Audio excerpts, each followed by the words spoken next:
back to another video, and today we're going to be talking about the children's python.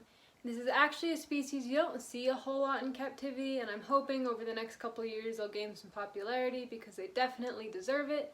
So today I'm just going to go over a few facts about them, like where they're native to, their size, temperament, all those things that are good to know if you are interested in getting children's pythons or just want to know a bit more about them. So first off, this is Astrid, my female children's python. She's about 1.5 years old now, and I figured I would just get her out and let her hang out with us for today. Now, these snakes were actually named after John George Childrens when he discovered them in 1842, and their scientific name is Antaresia childrenii.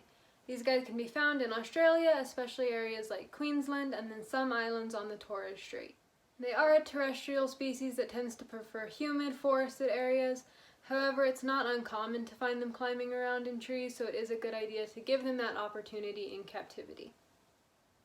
One thing I almost forgot to mention is that these guys are nocturnal, so they're going to be most active at night. So unfortunately, you're not going to be seeing them a whole lot in the daytime unless you get them out.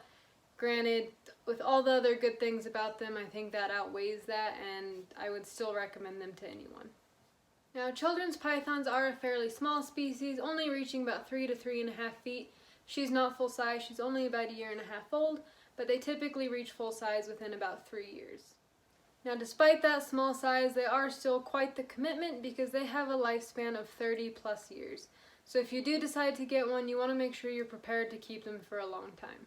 Now, as I mentioned earlier, these guys get about 3 to 3.5 feet long, so one adult can be comfortably housed in a 40-gallon tank or similarly sized tub.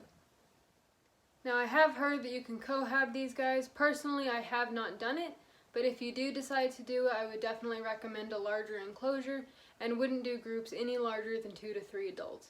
Females typically do better than males, but either way, I would still give them that extra space. Another thing I wanted to cover today is their temperament. And in my experience, these guys are amazing. She's always super easy to handle. She's really chill. They're curious. Actually, every time I open her enclosure, she'll pop her head out from under a little cork bark tube to see what I'm doing. It's really cute. And I mean, these guys are chill. Like, I wouldn't feel uncomfortable handing her to a kid because she's so relaxed. So even if you're a beginner, these are still a great species, and I would definitely recommend getting one. Now, if you do decide to get a children's python, I would definitely recommend buying from a reputable breeder rather than doing wild caught. They're not endangered, but it's still better to get a captive bred reptile. They're typically healthier, and it's best not to take from the wild population. Now, to anyone wondering, I bought her from Brandon Turner with BMT Reptiles, and that was a fantastic experience. I would definitely recommend buying from him.